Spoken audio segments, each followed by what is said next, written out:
मेरा नाम ज्ञानेश्वर है और मैं रोज़ एक पौधा लगाता हूँ।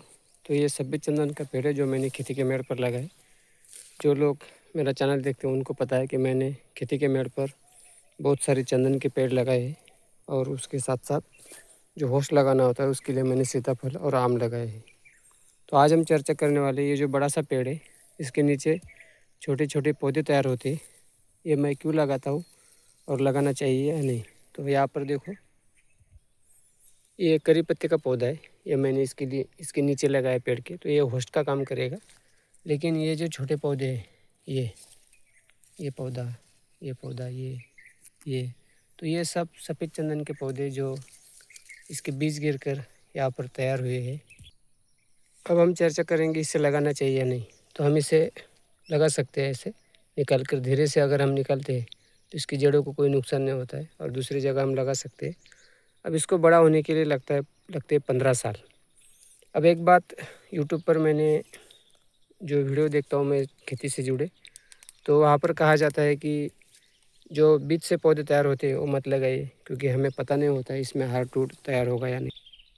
अब ये जो पेड़ है इसके अंदर जब हार्ड रूट तैयार होगा तब हमें पैसे मिलेंगे। अब तैयार होने के लिए 15 साल लगते हैं।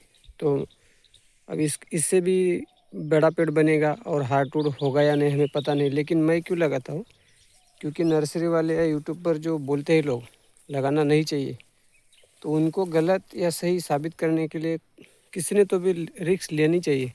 इसलिए मैं रिस्क लेता हूँ और मैंने बहुत सारे ऐसे छोटे पौधों से बड़े बड़े पौधे तैयार किए हैं। किसी को 2 साल हुए, किसी को 1 साल हुआ है, अभी आज ये लगा रहा हूँ। अब 15 साल के बाद पता चलेगा, लेकिन करना ज़रूरी है। नहीं तो क्या होगा, आने वाले जो किसान हैं उनको भी ऐसे जो झूठ इन्फॉर्मेशन है या गलत इन्फॉर्मेशन है वो आगे जाती रहेगी। और एक बात, अब ये छोटा सा जो पौधा है ये लगाने के बाद अगर गलती से समझो कि हमारे नसीब से उसमें हार्ट रूट नहीं आता है तो भी मुझे कोई नुकसान नहीं है, क्योंकि मैंने ये खेती के मेड़ पर लगाए। जो जगह कुछ काम की नहीं ऐसी जगह मैंने लगाए। यहाँ पर देख सकते हो आप, पूरे पत्थर ही है। ये खेती का हमारा मेड़ है, यहाँ पर लगाया मैंने। और दूसरी बात, कम से कम 15 साल तक ये हमें ऑक्सीजन देता रहेगा, इस धरती को सपोर्ट करता रहेगा, छाँव देता रहेगा। तो इसमें मेरा कोई नुकसान नहीं है, तो फ़ायदा ही है। तो पेड़ लगाने का हमेशा फ़ायदा ही होता है।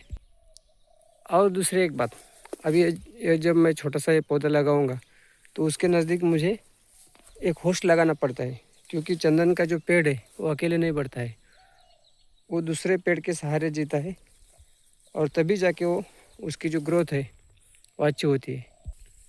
अब मैं क्या करूँगा, इसके नज़दीक एक दूसरा सीताफल या आम का पौधा लगाऊंगा। तो देखो, मुझे 15 साल के बाद अगर गलती से हार्ट रूट नहीं भी मिला, लेकिन मैंने जो पेड़ लगाया आम का पेड़ या सीताफल का, वो तो मुझे तीसरे या चौथे साल से ही फल देना शुरू करता है। इसका मतलब मैं जो बीज से पौधे तैयार कर रहा हूँ उसमें मेरा नुकसान नहीं है। और 15 साल के बाद मैं गारंटी से कह सकूँगा कि जो नर्सरी वाले सही बोलते हैं, झूठ बोलते हैं। तो इस कारण मैं ये पौधे लगाता हूँ। और ये जो बड़े पेड़ है ये मैंने नर्सरी से ख़रीद कर लाया था और उसकी जो कीमत है वो 30 रुपये से 40 रुपये तक होती है। अगर आपको कोई कहता है 100 रुपये 200 रुपये चंदन का पेड़ पौधा, तो गलत है। वो 40 रुपये तक ही आता है। और जितना छोटा लेंगे और अगर हम उसके नज़दीक होस्ट लगाते तो पेड़ तेज़ी से बढ़ते। और मेरा तो अनुभव है कि चंदन के नज़दीक अगर हम होस्ट लगाते या खेती के मेड़ पर लगाते तो उसकी ज़्यादा केयर करने की भी ज़रूरत नहीं है। तो ऐसे तो मेरे चैनल पर बहुत सारे वीडियो जिन वीडियो में कुछ ना कुछ अलग जानकारी होती है। तो पेड़ लगाइए, आपको उसका ज़रूर फ़ायदा होगा। हमेशा अपने काम में व्यस्त रहो, मस्त रहो, स्वस्थ रहो।